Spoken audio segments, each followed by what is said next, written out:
아들의 결혼식 날 저는 남편이 생전에 가장 좋아했던 분홍색 원피스를 꺼내 입었습니다.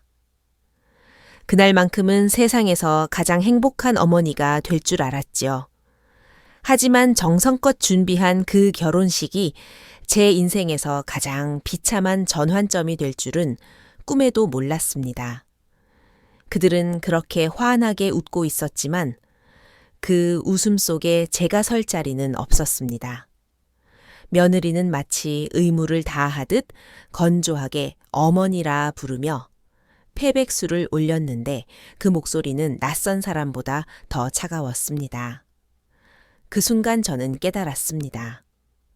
어떤 사람들의 마음속엔 애초에 저를 가족으로 여길 자리가 없었다는 것을요. 더욱 기가 막힌 건 며칠 뒤 그들이 제게 안겨준 두 번째 충격이었습니다. 부동산 중개인과 자산관리사까지 대동하고 나타나 저를 위한답시고 꾸민 식사 자리, 그것은 완벽한 함정이었습니다. 하지만 그들은 간과한 게 하나 있었습니다. 제가 그리 호락호락한 사람이 아니라는 사실을요.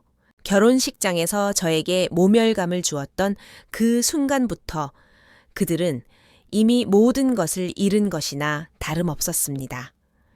이제 제 이야기를 들려드릴까 합니다.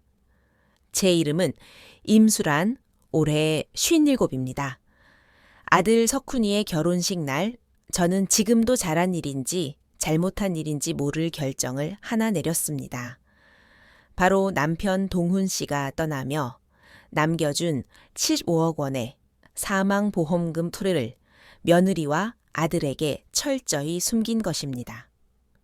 이 비밀은 마치 주머니 속에 몰래 집어넣은 작은 돌멩이 같아서 평소엔 존재를 잊고 살다가도 문득문득 저를 묵직하게 짓누르곤 했습니다. 그날의 일은 아직도 어제 일처럼 생생합니다. 석훈이의 결혼식에 참석하기 위해 저는 옷장 깊숙이 걸어두었던 분홍색 실크 원피스를 꺼냈습니다. 걸을 때마다 부드럽게 피부를 스치는 고급 원단이었죠. 남편이 살아있을 때 이 옷을 입으면 제 얼굴색이 산다고 칭찬하곤 했거든요. 거울 앞에 서서 낯설어진 제 얼굴에 옅은 립스틱을 바르며 입술을 다물어 보았습니다. 이 정도면 괜찮겠지. 아들의 가장 중요한 날인데 초라해 보일 순 없잖아. 라고 생각하면서요. 예식은 서울 강남의 화려한 호텔에서 열렸습니다.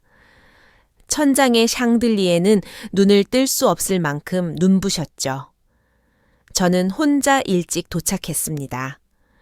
접수대에 젊은 아가씨가 상투적인 미소를 지으며 제 이름 임수란이 적힌 명찰을 건넸습니다. 사돈댁 하객들의 명찰은 금태가 둘러져 있고 붉은 리본 꽃이 달려 있었는데 제 것은 아무 장식 없는 깨끗한 미색 명찰이더군요. 저는 아무 말 없이 가슴에 명찰을 달고 연회장으로 들어갔습니다. 안은 시끌벅적했고 에어컨 바람이 너무 세서 드러난 팔이 시렸습니다. 젊은 직원의 안내를 받아 도착한 곳은 무대, 바로 앞 주빈석 혼주석이었습니다. 무대는 잘 보였지만 마치 조명을 받는 외딴섬 같은 자리였지요. 식이 시작되기 전 사진 촬영 시간이 있었습니다. 사진사는 주빈석의 하객들을 불러 신랑 신부와 사진을 찍게 했습니다. 사돈 어르신들은 석훈이와 며느리 지은이의 팔짱을 끼고 입이 귀에 걸리도록 웃고 계셨습니다. 사돈의 형제자매 친척들까지 우르르 무대로 올라가 셔터 소리에 맞춰 웃음을 터뜨렸습니다. 저는 제 자리에서 조용히 품위 있는 미소를 잃지 않으려 노력하며 기다렸습니다. 이제 내 차례겠지. 나는 석훈이의 하나뿐인 엄마니까. 하지만 제 차례는 오지 않았습니다. 석훈이와 지은이는 사돈 식구들과 한참 사진을 찍더니 곧바로 몸을 돌려 다른 테이블의 하객들에게 인사를 하러 가버렸습니다. 아무도 뒤를 돌아보며 저를 부르지 않았습니다. 주빈석에 엄마라는 사람이 앉아 있다는 사실조차 잊은 듯 했습니다. 저는 그렇게 가장 중요한 자리에 앉아 있었지만 철저히 투명 인간 취급을 당하며 그들의 화목한 모습을 지켜봐야 했습니다. 결혼식 내내 며느리 지은이는 이브 드레스로 갈아입을 때까지 제게 오지 않았습니다. 패백 인사를 하러 붉은 한복을 입고 왔을 때 그녀는 정말 인형처럼 예뻤습니다. 술잔을 들고 제게 어머니 와주셔서 감사해요. 라고 말하며 웃었지만 그녀의 시선은 제 얼굴에 딱 2초 머물렀을 뿐입니다. 그리곤 바람처럼 획 돌아서 다음 하객에게로 향했지요. 한복 치맛자락이 바닥을 스치며 사각거리는 소리만 남았습니다. 아들 석훈이도 딱 한 번 왔습니다. 친구들에게 둘러싸여 얼굴이 벌개진 채로 테이블 너머에서 고개만 까딱하며 엄마라고 불렀습니다. 그 짧은 눈빛은 마치 지나가다 마주친 먼 친척에게 건네는 인사 같았습니다. 그 화려한 결혼식의 정중앙에 앉아 있었지만 저는 초대받았으나 환영받지 못한 구경꾼이었습니다. 무릎 위에 놓인 가방을 쥔 손에 저도 모르게 힘이 들어갔습니다. 부드러운 가죽 가방에 손톱 자국이 깊게 패였죠. 바로 그 순간이었습니다. 마음속 깊은 곳에서 싹이 트듯 분명하고 단단한 생각 하나가 자라났습니다. 남편이 남긴 그 돈 내가 지켜야겠다. 처음엔 제 자신도 놀랐습니다. 어떻게 엄마가 돼서 이렇게 이기적인 생각을 할까? 어차피 내 아들 하나뿐인 자식인데 내 것이 다 그 아이 것 아닌가 하지만 곧이어 2년 전 고요했던 병실의 밤이 떠올랐습니다. 말을 하기조차 힘들어하던 남편 동훈 씨가 앙상하게 마른 손으로 제 손을 꽉 잡으며 말했었죠. 간신히 눈을 뜨고 저를 바라보던 그 혼탁한 눈동자 속에 담겨있던 깊은 걱정. 수라나, 내가 떠나면 그 보험금, 당신 노후, 자금이야. 당신이 꼭 쥐고 있어. 제가 눈물을 흘리며 고개를 끄덕이자 그가 덧붙였습니다. 명심해. 사람 마음이란 게 알 수 없어. 아무리 가까운 가족이라도 때로는 변하는 법이야. 그리고 안쓰러운 눈빛으로 저를 보며 마지막 말을 남겼습니다. 평생 나랑 자식 뒷바라지 하느라 고생했잖아. 이제는 당신 자신부터 챙겨. 그때의 유언 같던 말들이 아들의 결혼식장에서 사돈들의 웃음소리 사이에서 비로소 뼈저리게 다가왔습니다. 나 자신부터 챙겨라. 저는 식지 않은 갈비탕 국물을 한 숟가락 떠먹었습니다. 국물은 뜨거웠지만 제 마음은 차갑게 식어가고 있었습니다. 그날 기쁨으로 가득 찼어야 할 결혼식장에서 저는 생애 처음으로 저를 위한 비밀을 품었습니다. 15억 원. 그리고 한 여자의 남은 인생에 관한 비밀을요. 결혼식이 끝나고 일주일은 너무나 평온해서 그날의 소외감이 제 착각이었나 싶을 정도였습니다. 수요일 오후 며느리 지은이에게 전화가 오기 전까진 말이죠. 어머니 바쁘세요? 수화기 너머로 들려오는 목소리는 꿀을 바른 듯 달콤했습니다. 주말에 판교 신혼집으로 식사하러 오라더군요. 제가 좋아하는 맘 닭찜을 배웠다면서요. 가족끼리 오붓하게라는 말에 저는 바보같이 또 마음이 녹아내렸습니다. 그래, 내가 너무 예민하게 굴었나 보다. 주말 아침 저는 설레는 마음으로 아이들에게 줄 과일과 반찬을 바리바리 싸들고 판교의 으리으리한 새 아파트로 향했습니다. 현관에 들어서자 새집 냄새와 함께 밝은 햇살이 거실 가득 들어오더군요. 그런데 식탁에는 낯선 남녀 두 사람이 앉아 있었습니다. 정장을 차려입은 그들은 손님이라기엔 너무나 사무적인 분위기였습니다. 지은이가 과일을 내오며 웃으며 소개했습니다. 어머니 인사하세요. 이분은 부동산 하시는 김 실장님. 이분은 자산관리사 박 팀장님이에요. 저희랑 친한 지인들인데 마침 근처에 오셨다가 들르셨어요. 부동산 자산관리심장이 덜컥 내려 앉았습니다. 불길한 예감이 안개처럼 피어올랐습니다. 저녁 식사는 맛있었지만 저는 맛을 느낄 수 없었습니다. 김 실장이라는 남자가 차를 한 모금 마시더니 전문가다운 말투로 운을 떼더군요. 어머님, 지금 살고 계신 성북동 옛날 집이 위치가 참 좋더라고요. 요즘 시세가 아주 좋습니다. 그 자산을 좀 더 효율적으로 활용하시면 참 좋을 텐데요. 곧바로 박 팀장이라는 여자가 화려한 팸플릿을 펼쳐 제 앞에 내밀었습니다. 수영장이 딸린 고급 실버타운, 행복하게 웃고 있는 노인들의 사진이 보였습니다. 어머님, 요즘은 이런 실버타운이 대세예요. 식사 청소 다 해주고 친구도 사귈 수 있고요. 성북동 집 처분하셔서 일부 자금으로 여기 입주하시고 남은 돈은 저희가 안전하게 불려드릴게요. 노후 걱정 전혀 없으시게끔요. 저는 멍하니 그들을 바라보았습니다. 마치 짜고 치는 연극을 보는 기분이었습니다. 아들 석훈이를 쳐다봤지만 녀석은 밥그릇에 코를 박고 눈도 마주치지 못했습니다. 지은이가 상냥하게 덧붙였습니다. 어머니 오해하지 마세요. 다 어머니 위해서예요. 혼자 그 넓은 집에 계시면 적적하시잖아요. 그리고 저희도 나중에 아이 생기면 집을 좀 넓혀야 하는데 어머니 집 정리하고 남은 돈으로 합치면 나중에 어머니 모시고 다 같이 살 수도 있고요. 가족이 함께 살면 좋잖아요. 가족.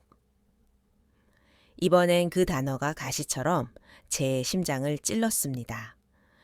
이것이 그들이 말하는 가족이구나. 이 식사 자리는 나를 위한 만찬이 아니라 나를 처리하기 위한 홍문연 함정이 있는 연회아였구나.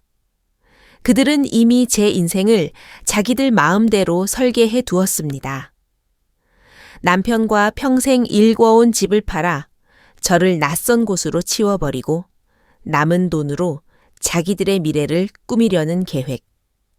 겉으로는 효도인 척 위하는 척하지만 제가 거절하면 고집불통 노인네가 되어버리는 완벽한 시나리오. 화가 나기보단 참을 수 없는 모음 열감이 밀려왔습니다. 물건처럼 식탁 위에 올려져 가격이 매겨지는 기분. 저는 소란 피우지 않았습니다. 그저 조용히 수저를 내려놓았습니다. 달그락. 그릇소리에 모두의 시선이 제게 쏠렸습니다. 저는 일어났습니다. 잘 먹었다. 피곤해서 먼저 가봐야겠구나.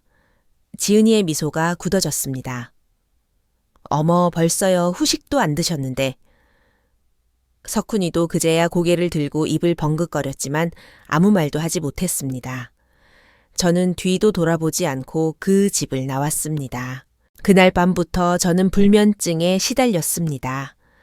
텅 빈 침대에 남편의 빈자리가 너무나 차갑게 느껴졌습니다. 벽에 걸린 가족 사진이 저를 비웃는 것 같았습니다. 며칠 동안 아들 내외에게선 연락 한 통 없었습니다. 그들도 제가 제풀에 지쳐 항복하길 기다리는 거겠죠. 답답한 마음에 저는 옆 동네로 이사간 20년 지기 이웃 오 언니를 찾아갔습니다. 언니네 베란다에서 나는 귤 껍질 말리는 냄새를 맡자마자 참았던 눈물이 터졌습니다. 오 언니는 아무것도 묻지 않고 저를 다독여 주었습니다. 한참을 울고 나서야 저는 그날의 일을 털어놓았습니다. 이야기를 다 들은 언니는 혀를 차거나 욕을 하는 대신 깊은 한숨을 쉬며 이렇게 말했습니다. 수란아, 우리 세대 부모들은 자식 사랑하는 법만 평생 배웠지 정작 나 자신을 지키는 법은 아무도 안 가르쳐줬어. 그 말이 제 가슴을 울렸습니다. 그리고 언니가 날카롭게 물었습니다.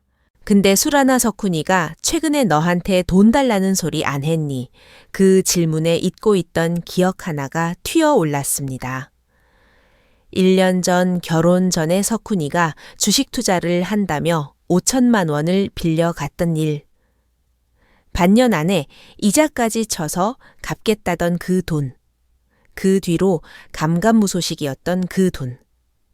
아무래도 돈 문제가 생긴 것 같아. 그러니까 네 집까지 노리는 거지. 언니의 말을 듣고 집으로 돌아와 저는 남편의 흔적을 정리하기 시작했습니다. 혹시나 하는 마음에 남편이 침대 밑 깊숙이 숨겨두었던 낡은 자단나무 상자를 꺼냈습니다. 결혼 20주년 때 그가 선물했던 그 상자. 그 안에는 낡은 사진들과 봉투 하나가 들어 있었습니다. 떨리는 손으로 편지를 꺼냈습니다. 남편의 익숙한 글씨체였습니다. 사랑하는 아내 수란에게. 이 편지를 읽을 때쯤이면 난 이미 없겠지. 슬퍼하지 말고 씩씩하게 살아. 당신은 마음이 약해서 걱정이야. 내가 남긴 그 보험금 12억 그건 당신 생명줄이야. 절대 누구에게도 주면 안 돼. 설령 우리 아들 석훈이라 해도 말이야. 석훈이는 심성은 착하지만 귀가 얇고 유약해. 반면에 며느리 될 지은이는 언젠가 우리 집에 왔을 때 벽에 걸린 그림을 감상하는 게 아니라 감정하는 듯한 눈빛을 봤어. 내 노파심일 수도 있지만 당신의 선량함은 자격 있는 사람에게만 베풀어. 부디 당신을 지켜. 편지를 읽으며 저는 바닥에 주저앉아 소리 없이 울었습니다. 남편은 다 알고 있었던 겁니다. 아들의 유약함도 며느리의 계산적인 면모도 그리고 제가 겪을 이 모든 수모까지도 저는 눈물을 닦고 결심했습니다.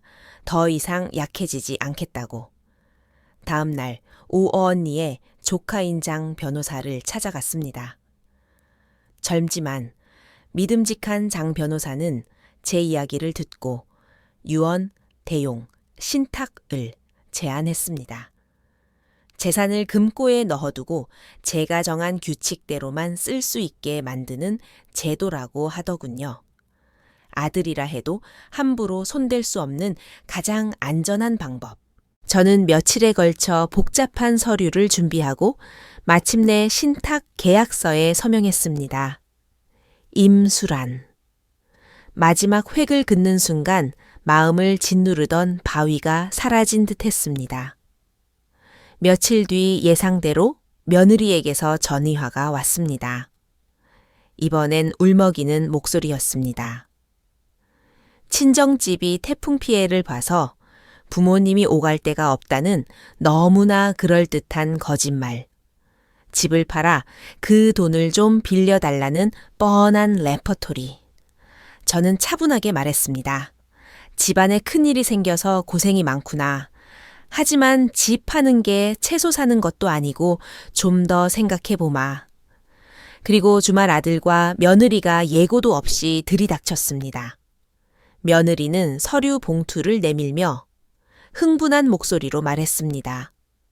어머니 김 실장님이 금매 찾는 분을 구했는데 시세보다 10%나 더 쳐준대요. 지금 도장만 찍으면 돼요. 식탁 위에 펼쳐진 매매 계약서. 그 옆에 앉아 눈도 못 마주치는 아들. 저는 말없이 부엌으로 가서 찬물을 끓였습니다. 남편이 아끼던 자사오차 주전자에 차 10을 넣고 천천히 차를 우렸습니다.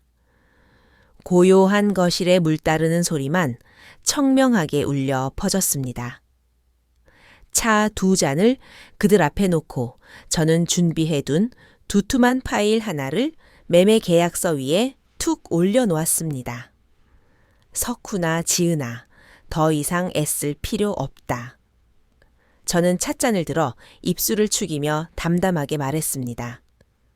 이 집이랑 네 아버지가 남긴 돈 이미 변호사 통해서 신탁스로 다 묶어놨다. 내 허락 없이는 누구도 손 못 댄다.